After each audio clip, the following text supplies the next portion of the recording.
દોસ્તો વાત નાની છે પણ વિચાર મોટો છે, เป็นเจ้าของกรุณาติด માટે ต่อ તમે એકવાર જરૂરથી સાંભળજો. હેલો દોસ્તો, હાય ગાઈસ, હું છું આશીષ પ્રજાપતિ. આજે હું તમને એક વાત વિચાર મારી પર્સનલી શેર કરવા જઈ રહ્યો છું આ બ્લોગ દ્વારા. વાત અને વિચાર એ છે કે જ્યારે નાના હતા ને ત્યારે આપણે વિમાનને જોતા, આકાશમાં ઉડતું જોતા ત્યારે ઘણા બધા વિચાર કરતા. ઓહો, વિમાન તો બહુ મોટું છે, કેવું છે, ક્યારે બેસીશું, ક્યાં જઈશું, ઘણા બધા વિચાર આવતા. તો આજે હું ઇન્ટરનેશનલ ટ્રીપ કરવા નીકળ્યો. તો ઇન્ડિયાથી બેંકોક, બેંકોકથી પુકેત, અને પુકેતથી પાછો બેંકોક જઈ રહ્યો છું. અને આ વિચાર આવેલાને આ રીતે બ્લોગ બનાવીને શેર કરું છું તમારી સાથે. ઓકે, હા તો મિત્રો, મેઇન વાત એવી છે કે જ્યારે નાના હતા ને આ વિચાર કરતા હતા, તો હવે અત્યારે આપણે મોટા થઈ ગયા. તો ઘણા વખતથી વિચાર આવ્યા કરતો, વિમાનમાં બેસીએ, કશે જઈએ, ફરીએ. તો આ અનુભવને જરા હું તમારી સાથે શેર કરું છું. અનુભવ તો બહુ અદ્ભુત રહ્યો, કારણ કે વિમાનમાં બેસવા મળ્યું, ઇન્ટરનેશનલ ટ્રીપ કરી, પ્લસ ફ્લાઇટનો અનુભવ જે હું તમને કહી રહ્યો છું. હવે ઘણા લોકો શું કરે છે કે વિમાન જોવાનું, ટીવીમાં જોવાનું, ઘણા બધાની વાત સાંભળવાની, પણ જાતે અનુભવેલું નથી હોતું. હવે જાતે અનુભવ કેવો હોય છે એ હું તમને કહું. હવે આજે વિમાનમાં બેસવું, ઉપર જવું, ઘણી વાત સાંભળેલી હતી જેને હકીકતમાં જોઈ કે ના, ઘણું ઉપર હોય છે, વાદળ આવા હોય છે, એ બધું બારીની બહાર જોયું છે. બહુ મસ્ત અને બહુ મજાનું લાગ્યું. નજારો બહુ જ સુંદર હતો. હું તો તમને એક જ એડવાઇસ આપું છું, તમે પણ આવી કોઈ પણ એક ઈચ્છાને પણ પૂરી કરીને એકવાર અનુભવ કરો. તમે પણ ના બેઠા હોય વિમાનમાં તો એકવાર બેસવાનું નક્કી કરો. સમજ્યા?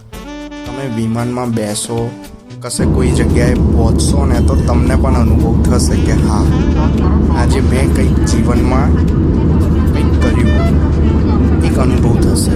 બીજું બધું તો ઘણું કરવાનું હોય છે, જે બધું કરતા જ હોઈએ છે.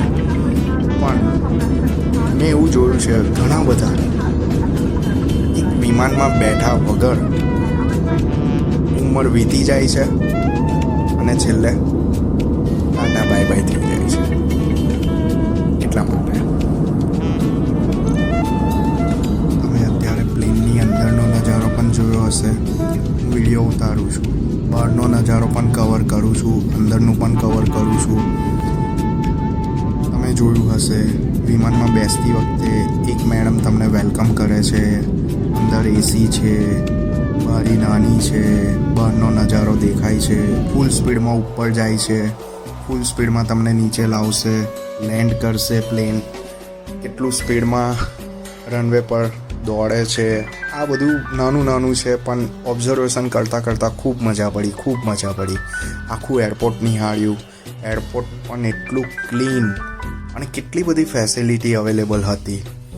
ઘણી વસ્તુઓ તો એવી હતી કે મારા માટે પહેલી વાર હતી કે આ વસ્તુ કેવી હશે, કેવી રીતે. અહીંયા ચાલવાનું પણ અલગ રીતે મીન્સ એટલે કે અહીંયા ચાલવાની જગ્યાએ બી અહીંયા એક એક્સેલેટર જેવું મૂકેલું છે, જેમાં તમે ખાલી ઊભા રહો, ઓટોમેટિક તમે આગળ વધી જશો. 7-7, 5-5 કિલોમીટરના બધા રસ્તા છે એરપોર્ટની અંદર ને અંદર જ ચાલવા માટે, અને ઘણું બધું ક્લીન. પ્લસ તમને આજુબાજુના ઘણા બધા નવા ચહેરા જોવા મળશે, અને પ્લસ તમને બધાની લાઈફસ્ટાઈલ, આ તે બધું ઘણું બધું જોવા મળશે. એકવાર તમે આ અનુભવ કરશો, એની સાથે બહુ જ બધા અનુભવ બીજા કનેક્ટ થશે. ઓ આવું છે, આ રીતના છે, ઘણા બધા તમને ક્વેશ્ચન માર્ક પણ આવશે. એટલે મજા આવી, ખૂબ મજા આવી. મેં તો તમને મારો એક્સપિરિયન્સ શેર કર્યો છે, અને મેં એવું પણ વિચારું છું કે તમે પણ આ રીતના એકવાર અનુભવ કરો. આ વિડીયો જુઓ, મજા આવશે. લાઈક કરજો, કમેન્ટ પણ કરજો, અને બીજું બીજો કોઈ તમારો વિચાર હોય તો બી કમેન્ટમાં લખી આપજો કે તમે શું વિચારો છો. તમારો કોઈ આવો અનુભવ હોય તો પણ શેર કરજો. કમેન્ટમાં જરૂર જણાવજો. કમેન્ટ કરજો. ઓકે, બાકી તો વિડીયો તમે જુઓ. બસ બેઠા છે, નીચે આવીશું, ટિકિટ લીધી છે, આ રીતના લેન્ડ થઈશું. હવે બેંકોકથી પતાયા પણ જવાનું છે, માટે હવે આગળ પતાયા જવાની પણ તૈયારી કરી રહ્યા છે. ઓકે, ટેક્સી આવે એની રાહ જોવાની છે અને આ રીતે આગળ પ્રવાસ કન્ટિન્યુ કરીશું.